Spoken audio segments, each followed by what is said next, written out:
주말 아침 송은재TV 시작합니다. 이준석이 윤리위에 추가 징계를 당하고 난 뒤에 앞으로 어떻게 정치 행보를 어떻게 할 것인가 관심이 높았습니다. 어제 오후 8시에 자신의 페이스북에 첫 반응을 내놓았습니다. 이준석이 페이스북에 이런 글을 올렸습니다. 어느 누구도 탈당하지 말고 각자의 위치에서 경거망동하지 말고 태산같이 무겁게 행동해야 한다. 이순신 장군의 어록으로 유명하죠. 경거망동하지 말고 태산같이 무겁게 행동해야 한다.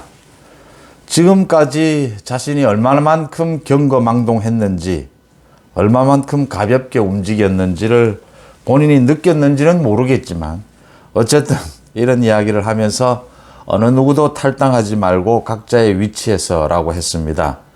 또 이준석은 계속해서 당원 모집을 해왔죠. 이준석의 이 말, 또 이준석 측근들이 하고 있는 이야기들을 종합하면 일단 이준석은 이번 추가 징계, 윤리위의 추가 징계에 대해서 가처분 신청은 하지 않을 것으로 보입니다. 그러니까 할 수 없다라고 하는 것이죠. 가처분 신청을 해봐야 또 진다라고 하는 것입니다. 탈당 권유나 제명이 아니고 1년 추가 당원권 정지는 자신이 가처분 신청을 해도 황정수 재판부에 의해서 거부될 것이다 라고 하는 것이 거의 분명해 보입니다.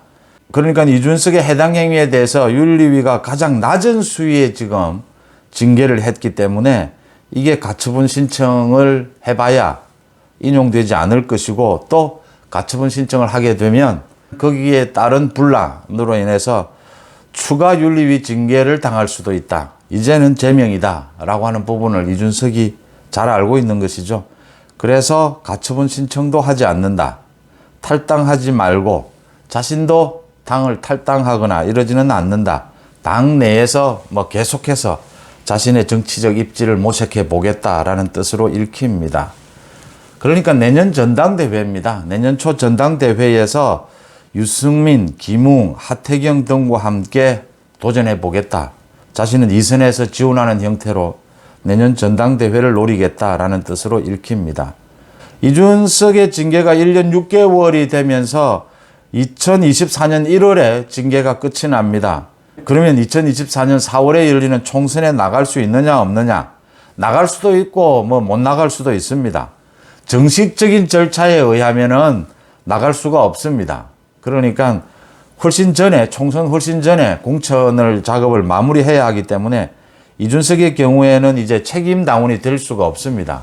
공천을 받을 수 있는 자격이 안 됩니다. 그런데 이럴 경우에 당 최고위에서 결정을 해서 선거에 필요한 사람이다. 홍준표가 그런 경우였죠. 당원권 3년 정지였는데 그렇게 구제를 받아서 당대표가 됐습니다. 그런 경우 흔히 많기 때문에 2024년 당 지도부의 결정에 따라서 이준석이 구제될 수도 있습니다. 그런데 지금 이제 이 문제를 가지고 윤리위에서 절묘한 어떤 결정을 내린 것이다.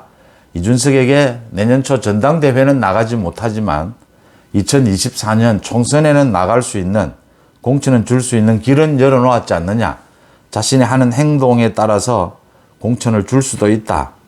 이렇게 해서 이준석과 또 이준석을 지지하는 일부에 대해서 상당히 정치적인 배려가 있었다. 이렇게 해석도 나오고 있는데 또 그렇게 해석할 수도 있습니다만 윤리위는 그런 것까지를 계산한 것은 아니다. 윤리위로서는 가장 우려되는 것은 이준석이 가처분 신청을 했을 경우에 추가 징계에 대해서 그 부분을 가장 우려했다라고 보이고, 그 다음 윤리위는 1차 윤리위가 징계를 내린 것은 증거인멸이었습니다. 이준석의 성상납에 대한 증거인멸 부분. 지금 2차 내린 것은 가장 큰 것은 당을 모욕했고 또 가처분 신청을 남발했다라고 하는 것입니다. 그러면 앞으로 3차가 남아있다라고 하는 부분입니다. 경찰 조사입니다. 무고가 또 남아 있습니다. 증거인멸과 무고에 대해서는 경찰이 이준석을 2차 소환하겠다라고 밝힌 상태입니다.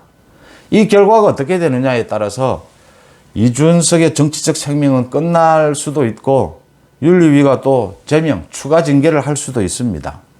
이 부분이 남아있기 때문에 지금 이준석에 대해서 뭐 총선에서의 공천권 문제 이야기를 하는 것은 좀 섣부른 감이 있습니다. 경찰 조사에 많은 관심이 쏠리는 까닭입니다. 경찰 조사가 어떻게 되느냐에 따라서 이준석은 성상납 정치인으로 낙인이 찍히게 되면 정치적 생명도 끝나고 또 당으로부터도 제명, 추가 징계를 당할 것은 불을 보듯 뻔해 보입니다. 그래서 지금은 멀리 볼 것은 아니고 당장 이제 내년 초로 예정이 되어 있는 전당대회입니다. 경찰 조사 결과 이준석이 만약에 살아나게 된다면 내년 전당대회가 가장 지금은 큰 변수가 됩니다.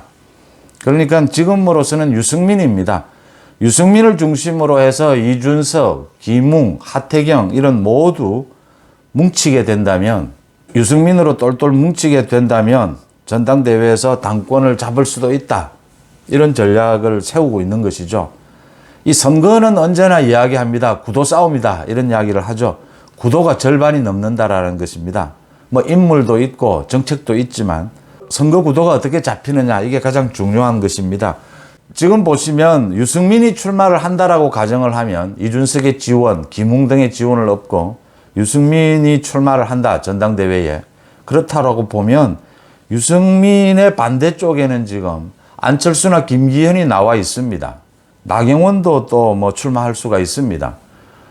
문제는 지금 김기현과 안철수가 서로 주도권 싸움을 벌써 하고 있습니다. 김기현 같은 경우에는 어제 안철수에 대해서 8번이나 뭐 탈당, 창당을 거듭했다. 정체성이 뭐냐? 이렇게 이제 공격을 하고 또 공격을 할 수밖에 없는 상황입니다. 어쨌든 가장 중요한 당원들의 지지를 놓고 주도권을 놓고 김기현과 안철수는 경쟁할 수밖에 없는 상황입니다. 그러니까 유승민과 지금 이준석 등은 소위 비윤 또는 반윤, 윤석열 정부에 반대하거나 윤석열 정부를 지지하지 않는 이런 세력으로 똘똘 뭉치는데, 친윤 세력은 갈라진다라고 하는 것입니다. 후보가 난립한다라고 하는 것이죠. 이 부분, 이 구도가 된다면 유승민으로서도 해볼 수 있다. 물론 지금 70% 당원, 30% 국민 여론조사입니다. 이 여러 가지 국민 여론조사에서 특히 역선택을 막기 위한 여러 가지 장치를 마련해야 할 겁니다. 지난번에 서울시장 후보 경선에서 후보 단일화를 할 때 여론조사에서 역선택을 막는 장치를 마련을 했는데 완전히 이 역선택을 차단할 수는 없습니다. 그런 길은 없습니다. 또 하나 더 중요한 것은 지금 그러니까 유승민과 이 이준석이 일정한 부분 지지세를 갖고 있다라고 한다면 이 지지세에는 이준석과 유승민을 직접 지지하는 사람들도 있겠지만 대부분 뭐 친윤계 윤석열 정부에 대해서 좀 실망한 당원들이나 이런 중도층 이런 많은 사람들도 같이 섞여 있거든요. 그러면 안철수나 김기현 이런 친윤 쪽의 후보들은 이 부분에 중도라든지 좀 실망한 윤석열 정부에 실망한 당원들이나 국민들 이 지지를 유승민 저쪽에서부터 뺏어올 수 있는 이런 어떤 정치적 비전을 제시를 해야 하는데 서로 갈등을 빚을 가능성이 더 높다라고 하는 겁니다. 주도권을 잡는 경쟁에서 그게 훨씬 더 용이한 방법이기 때문이죠. 그래서 제가 제3의 후보를 언제나 좀 말씀을 드리는 겁니다. 제3의 후보, 뭐 한동훈일 수도 있고 원희룡일 수도 있습니다. 제3의 후보가 나와서 이 전체 판 구도를 흔들어 줄 수 있어야 한다. 그래서 그 제3의 후보로 압도적인 승리를 할 수 있다면 그 길로 가는 것이 당연하고요. 그렇지 않더라도 선거 구도 싸움에서 지금 단계에서 계속해서 한동훈이나 원희룡 후보 같은 이름이 거론되는 것만으로도 안철수, 김기현, 나경원 후보들에게 상당한 경각심을 줄 수 있고 전체적인 선거 구도 분위기를 좋은 방향으로 이끌어갈 수 있다고 하는 점입니다. 결코 나쁘지 않다라고 하는 점이죠. 유승민, 이준석의 지지율을 납작하게 만들 수 있는, 홀쭉하게 만들 수 있는 그런 부분들을 모두 흡수할 수 있는 그런 제3의 후보가 나와서 구도, 전략 싸움에서는 그런 제3의 후보가 많이 거론되는 것이 좋다. 그렇게 많이 거론되고 난 다음에 자연스럽게 압도적으로 승리할 수 있는, 압도적으로 유승민과 이준석의 저 전당대회 도전을 제압할 수 있는 그런 후보가 자연스럽게 만들어져야 한다. 그쪽으로 지지율이 자연스럽게 집결해야 된다. 이런 게 지금 현재로서 전당대회를 앞두고 전략적으로 생각할 수 있는 부분들입니다. 구도 싸움이죠. 그렇지만 이준석 문제로 다시 넘어가게 되면 이준석은 아직 경찰 수사가 남아 있습니다. 경찰이 기소 의견으로 검찰에 넘기게 되고 이준석의 증거인멸과 무고 혐의로 기소가 되면 이준석은 제명을 할 수밖에는 없습니다. 이항희 윤리위원장이 여러 가지를 우려했고 가처분 신청에 따른 그 재판 이런 부분도 우려를 하고 또 남아있을 3차 징계까지 예상을 하고 1년 당원권 정지를 추가를 했는데 좀 아쉬운 부분이 있습니다. 그렇지만 아직 경찰 수사가 남아있다라고 하는 점에서 그 부분을 지켜봐야 되고요. 일단 경찰 수사와 관계없이 전당대회 부분은 이 전략을 짜고 구도 싸움에 들어갔다 이렇게 보입니다. 이준석이 당을 나가거나 자신에 대한 윤리위의 징계에 대해서 가처분 신청은 하지 않겠다 예상했던 대로 이런 반응을 보였습니다. 당 내에서 전당대회에 도전할 것이다. 자신이 직접 도전하지는 못하지만 유승민과 연대해서 전당대회에 당권에 도전하겠다. 이걸 어떻게 막을 수 있을 것이냐. 전략 싸움이 치열해지고 있습니다.